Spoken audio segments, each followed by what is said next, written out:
What if the greatest love story in the Bible almost never happened?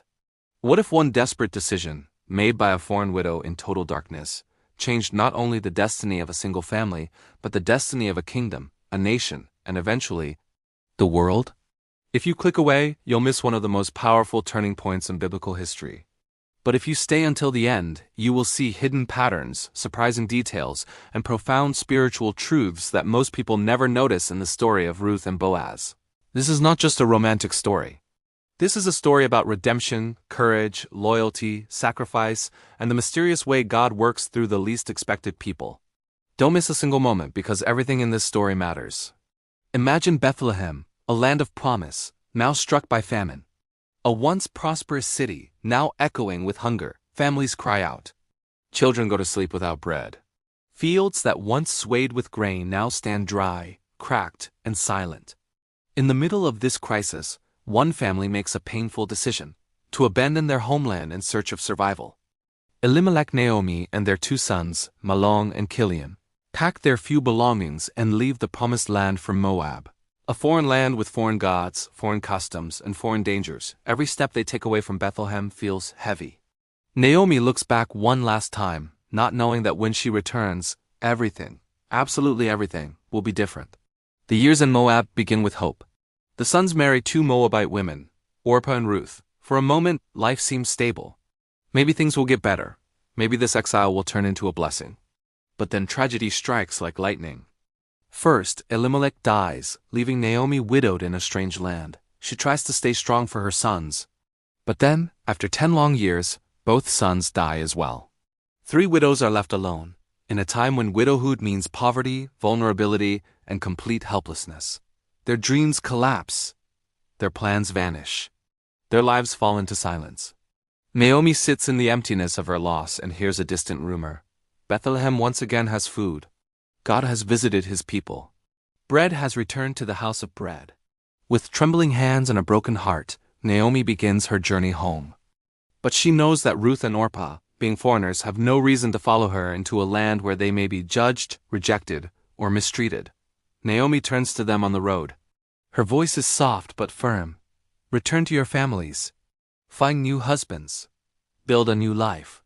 I can offer you nothing. The pain in her voice is raw. She is trying to release them. Orpah kisses Naomi goodbye through tears and walks away, her figure slowly disappearing into the horizon. But Ruth stays.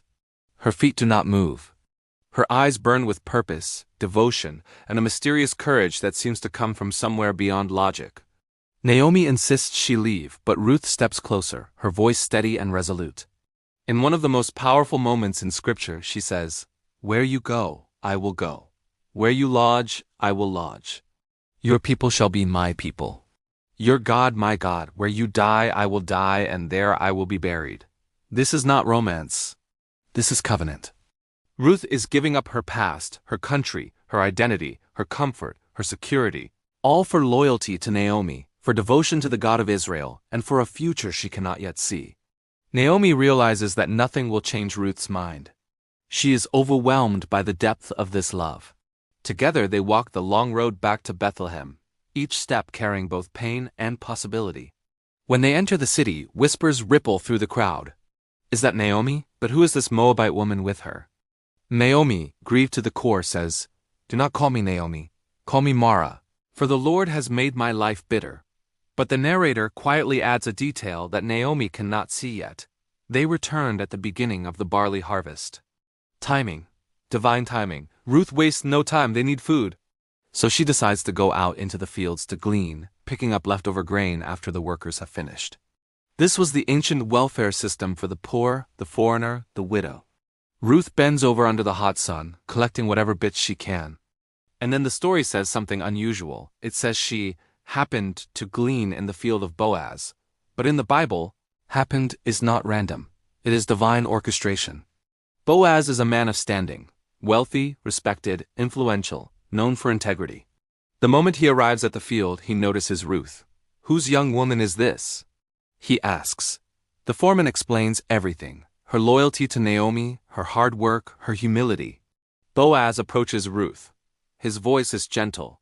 "Listen, my daughter. Don't go to any other field. Stay close to my workers. I have ordered the men not to touch you. When you are thirsty, drink from the water jars. These are radical, protective, compassionate actions in a time where foreign women were at risk. Ruth falls on her face, overwhelmed. Why have I found favor in your sight? Boaz answers, I have heard all about what you have done for Naomi. May the Lord reward you. May you be richly blessed under his wings. Protection, provision, blessing. Ruth has not known these things in a long time. Boaz invites her to eat with him and his workers. He personally serves her roasted grain, an act of honor beyond culture. After the meal, he secretly instructs his workers to intentionally leave extra grain for her. Ruth returns home carrying an enormous amount of barley, enough for weeks. Naomi's eyes widen. She hears the name Boaz, and everything inside her shifts. This man is our family redeemer, she says, her voice filled with a hope she has not felt in years. Days pass, then weeks. The harvest goes on.